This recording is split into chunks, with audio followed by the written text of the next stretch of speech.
Alright guys, so this is my YouTube video for all the 2010 and like year owners of Toyota Tundra 4x4s. Today I was down the street in my neighborhood with my family, and the check engine light started flashing, the traction control light started flashing, and my 4 low light started flashing. The truck started hesitating, and it felt like my front lockers were trying to kick in without me trying to kick them in. So pulled over, went to advance. I actually am a manager at AutoZone. They did a check engine light for me.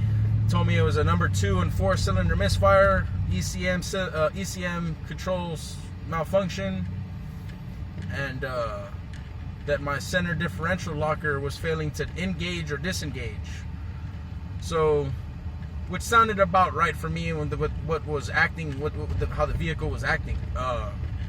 So I limp it home and I turned it off a couple times, cycled through the 4 high, 4 low, 4-wheel drive cycles a couple times, and doesn't fix the problem.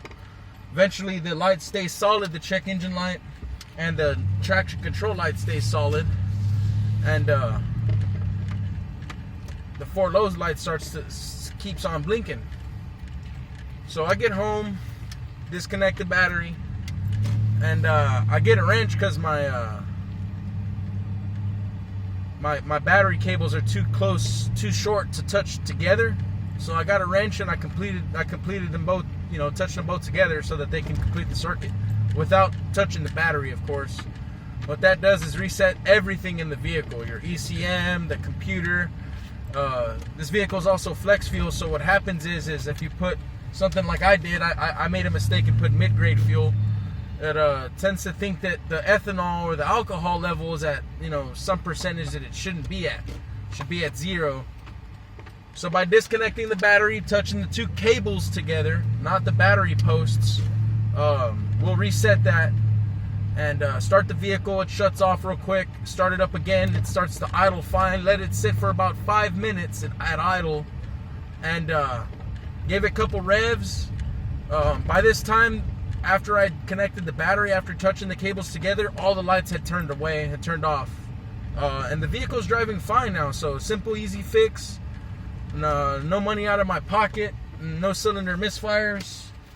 So this is just gonna go out to you YouTube guys out there that get something wrong with their cars and they want to take care of it on their own, but they can't find a video to help them. Just touch your battery cables to get together. Should reset everything. Take care of your problem just fine. Later.